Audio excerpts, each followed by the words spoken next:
നമ്മുടെ നിയമസഭയിൽ നടക്കുന്ന പുസ്തകോത്സവം കാണാൻ കഴിഞ്ഞ ദിവസം ഞാനും പോയിരുന്നു. ഇപ്പോഴത്തെയും പോലെ പോകണമെന്ന് വിചാരിച്ചിരുന്ന് പോയ ഒരു സംഗതിയല്ല. വായനയും പുസ്തകങ്ങളും ഒക്കെ കുറച്ച് വർഷങ്ങൾക്ക് മുന്നേ നഷ്ടപ്പെട്ടു പോയ കാര്യങ്ങളാണ്. ഇവിടുത്തെ പല വേദികളിലും പല വിഷയങ്ങളുമായി ബന്ധപ്പെട്ടിട്ടുള്ള പരിപാടികൾ നടക്കുന്നുണ്ട്. അങ്ങനെ ഒരു വേദിയിലേക്ക് ചെന്നപ്പോഴാണ് നമ്മുടെ ചിത്രനെ കണ്ടത്.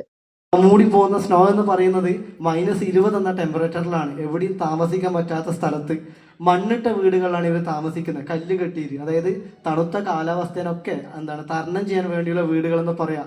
അവരെ പോലെയുള്ള കുറേ മനുഷ്യർ, ധാരാളം കഥകൾ പറയാനുണ്ട്. യാത്രകൾ ഒരുപാട് ഇഷ്ടപ്പെടുന്നോണ്ടായിരിക്കാം എനിക്ക് ചിത്രനെ ഭയങ്കര ഇഷ്ടമാണ്. അങ്ങനെ ആളുടെ അനുഭവങ്ങളൊക്കെ കേട്ടിട്ട് പുസ്തകങ്ങളുടെ ലോകത്തേക്ക് ഇറങ്ങി. വായനയും പുസ്തകങ്ങളൊക്കെ ഒരുപാട് ഇഷ്ടപ്പെടുന്ന മനുഷ്യന്മാർക്ക് ഇവിടവും ഒരുപാട് ഇഷ്ടപ്പെടും. അത്രത്തോളം പുസ്തകങ്ങളുണ്ട് ഇവിടെ. ഈ വായനയൊക്കെ നഷ്ടപ്പെടുത്തിയ എനിക്ക് ഒരു നൊസ്റ്റാൾജിക് ഫീൽ ആയിരുന്നു ഇവിടെ. ചെറുപ്പത്തിലെ ഒത്തിരി ആഗ്രഹിച്ച ഒരു പുസ്തകമായിരുന്നു ഹാരി പോട്ടർ. അന്നത് വാങ്ങിത്തരാൻ ആരും ഇല്ലായിരുന്നു. എന്നിതെല്ലാം വാങ്ങിക്കാമെന്നുള്ളൊരു സ്ഥിതി എത്തിയപ്പോ വായിക്കാനുള്ളൊരു വൈബൊന്നുമില്ല.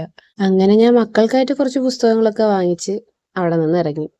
ചെറുപ്പത്തിലെ കിട്ടിയതും കിട്ടാത്തതും ഒന്നും പിന്നെ റീക്രിയേറ്റ് ചെയ്ത് എടുത്താല് അതിന്റെ ഒരു വൈബ് കിട്ടില്ല എന്നുള്ളത് എത്ര സത്യമാണല്ലേ. അപ്പൊ പിന്നെ എല്ലാവർക്കും ബൈ ബൈ.